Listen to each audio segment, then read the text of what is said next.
What are the hidden tactics that can help you achieve high performance without sacrificing your well-being? How has an industry veteran managed to balance 38 years of industry success with his mental health? What about advice that you might have for someone new to the industry in today's day and age, 2024, wanting to become a pharmaceutical sales rep? Any tips? Yeah, look, I think you said in one of your earlier videos, it's about handling rejection. If you like to feel important, it's probably not the job. Got to swallow the ego. You do, you really do. And look, put yourself in the customer's shoes. You know, whether they're a GP specialist, often very busy. You know, you may have an appointment, you have to, it gets cancelled at the last minute. All that stuff. You just got to, okay, we'll try again the next day, brush it off and come back. Don't let it get to you. It's not personal.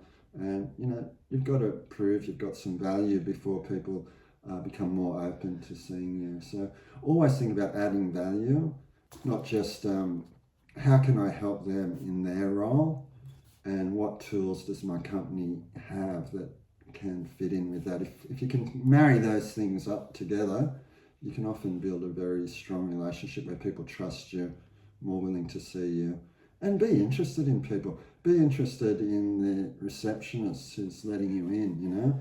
Talk to people in the waiting room, just nurses, everyone. It's not just about the customer, so have that wider view as well. Yes, so important. I was talking to Matt Britland actually recently, and he talked about, you know, for networking, don't rub people the wrong way, and I interpreted that, maybe I'm paraphrasing here, don't be a wanker. And that's not just like, be nice to everyone, even the receptionist, to your point, just be curious. You never know what you may learn, and you've got that great mindset. That'll be my tips, and enjoy it. Let's try and have some fun along the way. I think, you know, doctors have often had a bad day, and if you can bring a bit of humour, have a laugh with them, that's always a good thing too.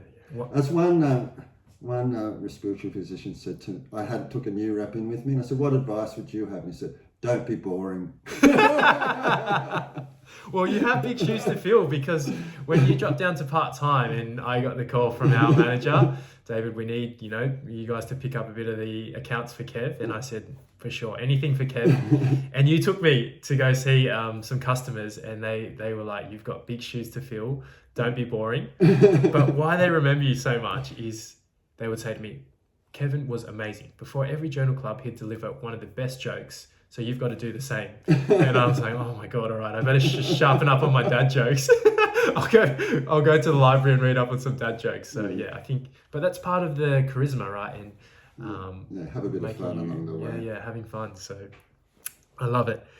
Now, you have obviously been dealing with a lot of specialists, a lot of our audience looking at primary care, but you know, that's maybe an aspiration to get to. Can you run over some of the differences between primary care and secondary care, or GP and specialist? Yeah, look, I think just want to make one other distinction on that. The role I had was with a drug that was prescribed by specialists and by GPs, and we had a GP team out there. So I think that's a slightly different situation to what you're doing in the oncology space, where you're talking to a specialist who prescribes it and GPs aren't really involved.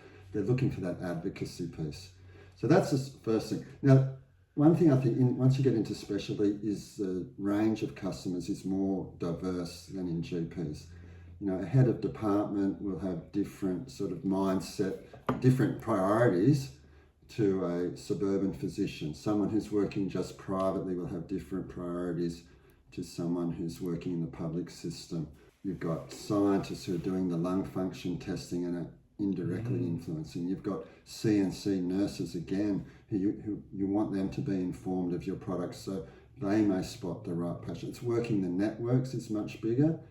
And then it's, in the case of managing a GP force who's working on the same product, we spoke about this before, sometimes a GP rep will see a GP and, Dr. Tom is prescribing the competitor, and they'll go into panic mode. And I can sort of get that. They think, what can I do about this? And they want to put all the blame onto the specialist rep. So it's about managing expectations.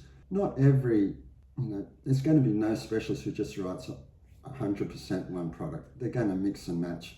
There can be very good reasons that they've swapped And usually in a private situation, the GP is going to have a letter. So I would say to the GP reps, what did the GP say was in the letter? What was the reason they swapped? And often that would be the end of it, and you'd never hear from them again because they hadn't asked the questions. They weren't curious. So that's what I'd encourage them in that situation. Don't get defensive. Be curious. Oh, why did you refer? What was wrong with them? How long would they be on it? Why did the specialist say they wanted to swap them? Did they have a problem? Try to find out more information. And if they do, that's good for us. You know, the GP reps who do that well, that's good. Because you don't really know for sure what the specialists are. You know, they can say whatever they like. You don't walk out with an order. So, you know, you take that on board. And if I know that, I can then perhaps present like I would never confront a specialist, but I might say something like, oh, in this situation, where a patient's on this, was there any reason why you'd ever want to take them off? And they may find a good reason. But it may help you as well. So. Really be curious, not defend. And you know, hopefully the good GP reps, you work together towards the common goal, rather than start to get defensive and blaming. And I've seen that cause a lot of grief to specialist reps over the years. Where it's done badly. I think if I reflect on, you know, my current role and, you know, the role where you are seeing specialists, but there is, you know, that primary care component. Huge stakeholder management skills. Very important, and obviously very good at it because it does burn out a lot of reps. It does, and you got to manage that, and again, try and look for the positive. Can this help me, or are they just being defensive and blame shifting? I was to say we should put on our card scapegoat. Oh my goodness, too funny. Now that's some great advice, obviously, for new starters.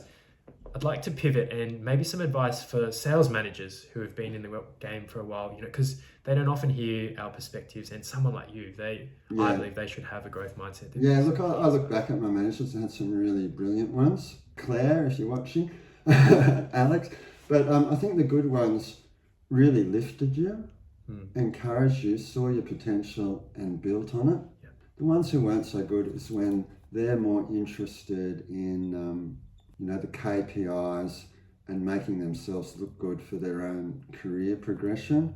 And, you know, they make big deals about posting things on Workplace and all that sort of stuff, about showing off. I used to find that a bit demotivating. I think managers have to especially in the specialist role, that it is a different beast to GP repping, and really be open to supporting, you know, sponsorships and things like that.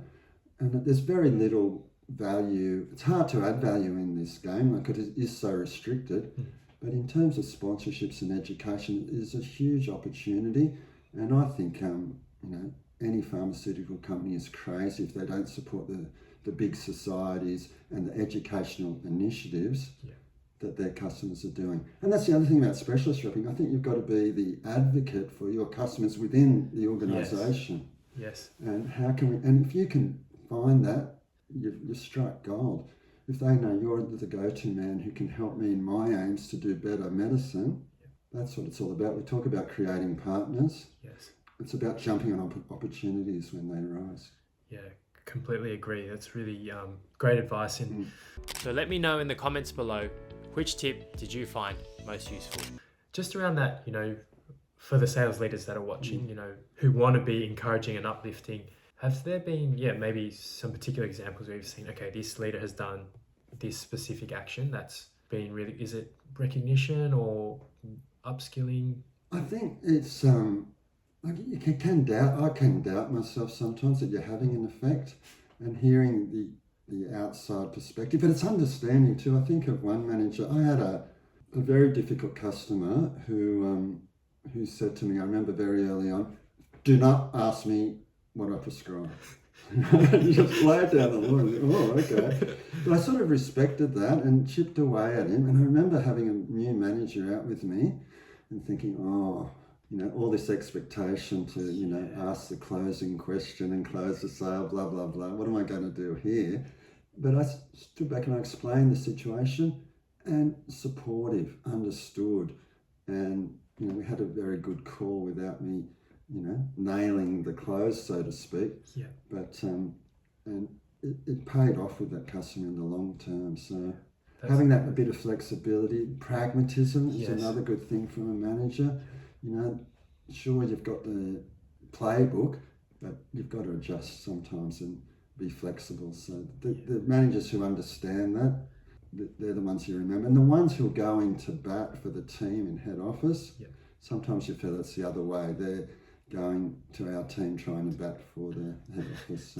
to clobber our heads in. Oh, yeah, great advice. Can I build on that? You've obviously seen many customers in your time. What was the most challenging customer? And it could be this one that you've just alluded to. What is the most challenging customer you've worked with, and how did you eventually win them over? Yeah, look, there's been a few out there. I think of one who was, early on, very first call, told me straight out, you guys have lost it, the competitors won now. How motivating. Well, okay. And look, it took time, like going back to seeing them and finding out, I present some clinical data and he goes, and he was very much a clinical focus and had a bit of suspicion for, the academics, they're in their ivory towers. So you could present a paper and it wouldn't really convince him. And so then it was, I think, about going for a niche. Like, is there one subgroup of patients where we had a bit of an advantage, and see what he thought about that.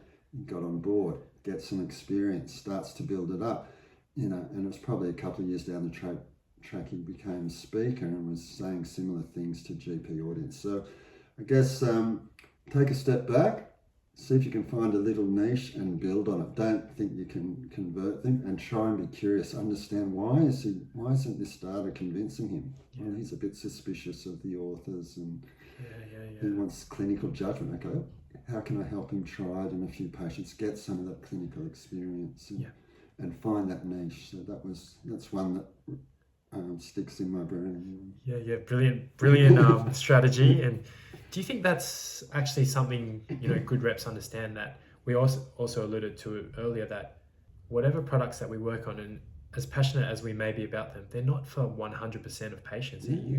Like the side effects, some are unfortunately not going to tolerate, and equally some patients are not going to be initiated. But it's just understanding. Sure. And every product that's on the PBS has gone through a rigid approval process. I think the big decision for a specialist is getting the diagnosis right. Is it an asthma patient who needs an ICS lab? Now I've got 4 to pick from. It's a bit like saying it's important to brush your teeth every day.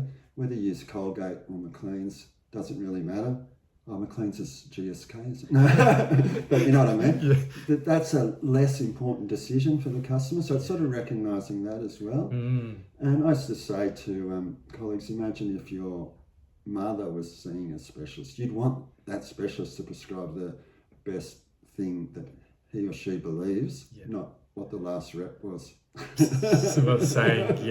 I feel you there. So that's sort of understand and having that, not to feel defensive and get down if someone is using the competitor product. Find out why, be curious, and maybe you can find a niche and build on that and give your product the best chance of, doing the best it can.